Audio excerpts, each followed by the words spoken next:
নমস্কার বন্ধুরা, ঘরোয়া রান্না বাই চৈতালিতে সবাইকে স্বাগত জানাই। সবাই কেমন আছো? আশা করছি ভালো আছো।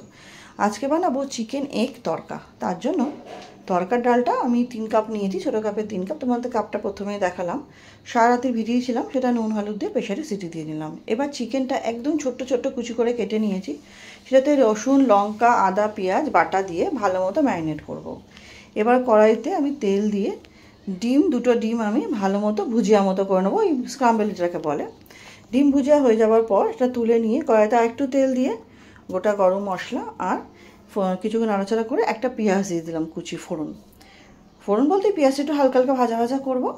তারপরে দিয়ে দেবো হচ্ছে একটা টমেটোটা দিয়েও খুব ভালো মতো কিন্তু আমাকে কষিয়ে নিতে হবে। অল্প একটু নুন দেবো যাতে টমেটো আর পেঁয়াজ খুব তাড়াতাড়ি মজে যায়। টমেটো আর পেঁয়াজ খুব তাড়াতাড়ি মজে গেলে এর মধ্যে আমাকে দিয়ে দিতে হবে হচ্ছে ম্যারিনেট করে রাখা চিকেনটা দিয়েও আমাকে ভালো মতো কষিয়ে নিতে হবে।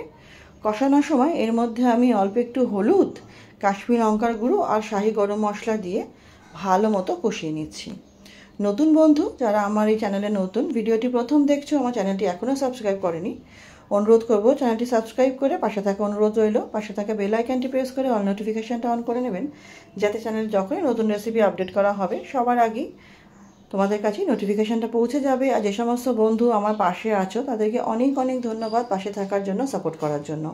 চিকেনটা খুব ভালো মতো কষে গেছে। এবার তড়কা যেটা সেদ্ধ করে গেছিলো সেটা দিলাম, দিয়ে খুব ভালো মতো কিন্তু কষিয়ে নিতে হবে। আমি এর মধ্যে কিছুটা কাঁচা লঙ্কাও দিয়েছি, দেখতে পাচ্ছ। আর তড়কার টেক্সচারটাও আমার অনেক সুন্দর হয়ে এসছে।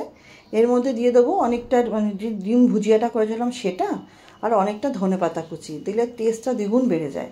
ফেসবুকের বন্ধু যারা আমার ভিডিওটি ফেসবুক থেকে দেখছো, আমার রেসিপিটা সামান্য হলেও ভালো লাগলে পেজটি ফলো করে পাশে থাকা অনুরোধ রইল, নতুন নতুন রেসিপির আপডেটও পেয়ে যাবে। আমার মতো একবার চিকেন এগ তড়কাটা বানিয়ে অবশ্যই বাড়িতে খেয়ে দেখবে। আমি জানি তোমরা অনেকেই অনেক সুন্দরভাবে বানাও, কিন্তু আমার পদ্ধতিতে একবার বানিয়ে খেয়ে দেখবে, কথা দিচ্ছি খুব ভালো লাগবে। রেসিপিটা আশা করছি ভালো লাগবে। ভালো লাগলে অনুরোধ করবো অবশ্যই বাড়িতে একবার ট্রাই করবে। কেমন লাগলো কমেন্ট সেকশনে জানাবে। ভালো লাগলে লাইক করে দেবে, ফ্রেন্ডস ফ্যামিলির সাথে শেয়ার করে দেবে। তরকারিটা রেডি হয়ে গেছে, এটা সার্ভিং বোলের মধ্যে ঢেলে নিচ্ছি। ওপর দিয়ে দেবো 1 চামচ বাটার, এতে কিন্তু স্বাদটা অনেকটা বেড়ে যাবে।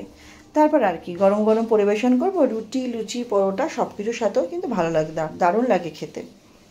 তাহলে চলো ভিডিওটা আজকের মতো এখানেই শেষ করছি। নেক্সট দিন আবার হাজির হয়ে যাব নতুন কোনো রেসিপির সাথে। সবাই খুব ভালো থাকবে, সুস্থ থাকবে, সাবধানে থাকবে।